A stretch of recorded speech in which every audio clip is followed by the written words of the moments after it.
Pelaku spesialis pencurian ponsel di Kota Malang terekam kamera pemantau atau CCTV. Sasarannya mulai dari toko sayur hingga gerai UMKM makanan cepat saji. Dalam rekaman kamera pemantau, seorang pria dengan mengenakan helm masuk ke gerai makanan cepat saji dan langsung mengambil ponsel yang berada di bawah meja. Begitu mendapatkan barang incaran, pelaku langsung kabur. Tak berhenti di satu lokasi, pria yang diduga sama juga beraksi di sebuah toko sayur.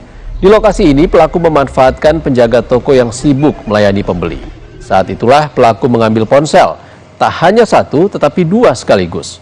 Atas kejadian pencurian ini, korban mengalami kerugian total 3 unit ponsel.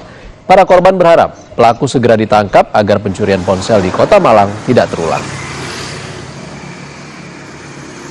Sempat 2 kali, tak pikir ya paling lah mau beli, tak tunggu di sini lama. Udah lama, habis itu sempat tak titipin di es yang belakang saya itu samping. Tuh kita suruh jaga sebentar lah. Terus orang itu udah pergi, posisi udah pergi dari sini. Udah pergi. Terus aku beli LPG, balik-balik itu HP udah nggak ada.